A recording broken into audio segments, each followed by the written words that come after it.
Many digital platforms do not operate under editorial ethics.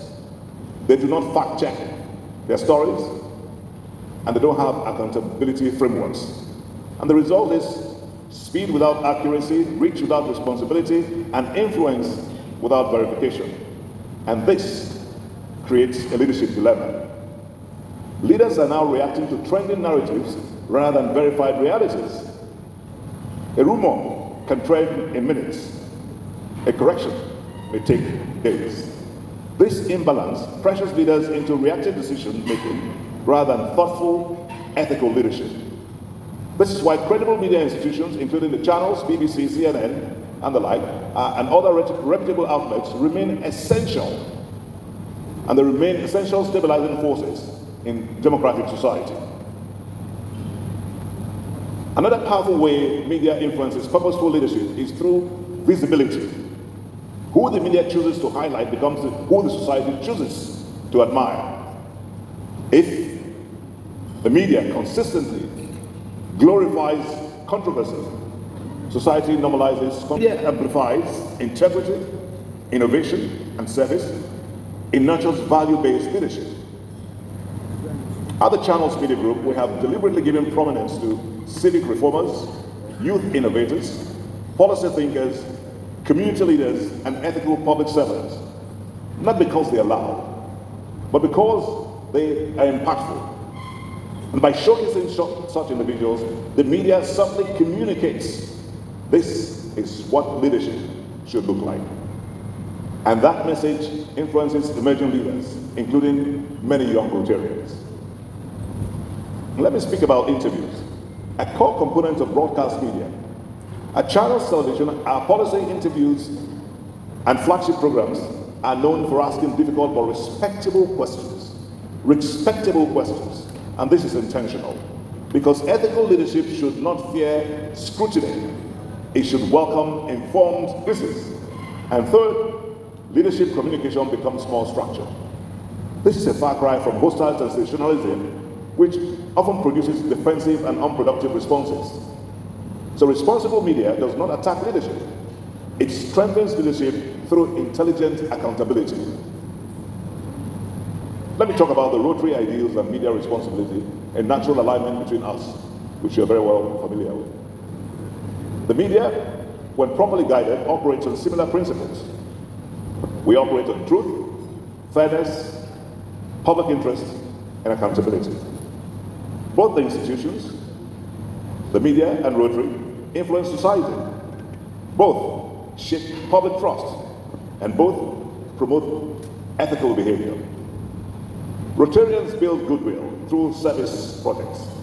The media builds goodwill through truthful storytelling. Imagine the societal transformation that will be if media narratives consistently highlight the following: ethical business practices, transparent governance, humanitarian service, and youth empowerment. Such narratives would reinforce the kind of leadership Rotary has championed for over a century. Ethical media also influences economic leadership. Investors, development partners, and international shareholders rely heavily on credible media reports to assess governance stability and institutional transparency. At the Channels Media Group, our economic reporting and policy analysis segments have contributed to informed discourse on national reforms, market developments, and governance accountability. When media reporting is factual and data-driven, it improves investor confidence. And when investor confidence improves, national development accelerates. Thus, ethical media indirectly supports purposeful economic leadership. Permit me now to share a very personal leadership lesson. I'm coming from a very humble beginning in Lagos, and building a broadcast institution in a challenging operating environment was not merely a business journey. And by the way, I'm not from the royal Momo family. My own Momo is on the hills. We're just about 30 minutes away from each other, but we all call ourselves brothers, just for you to know. There was a moment when external pressures tested editorial independence.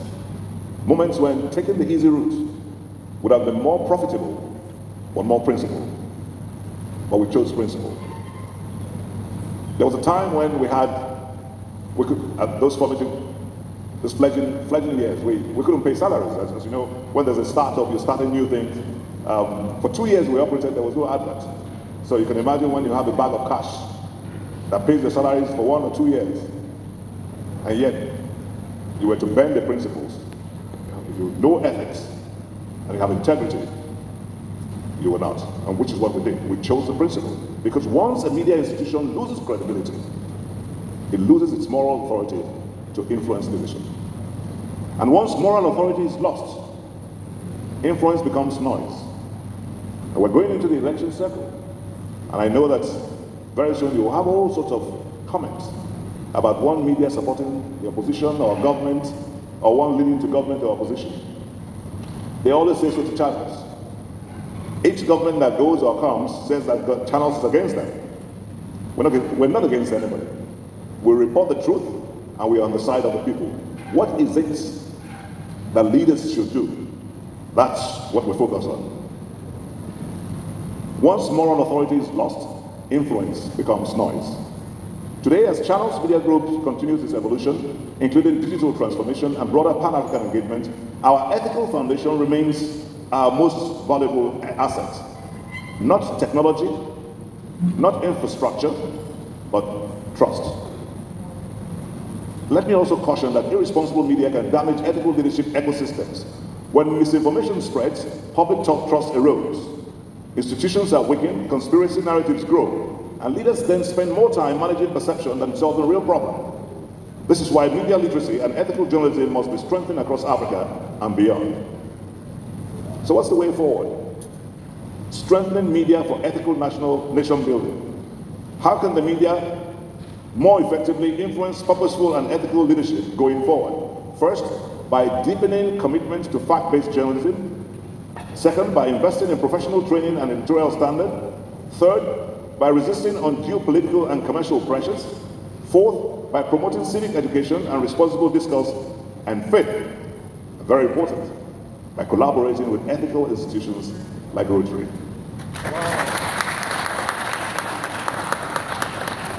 Because Rotary clubs can partner with credible media platforms to amplify service initiatives, ethical leadership campaigns, and community impact stories. This creates a virtuous cycle.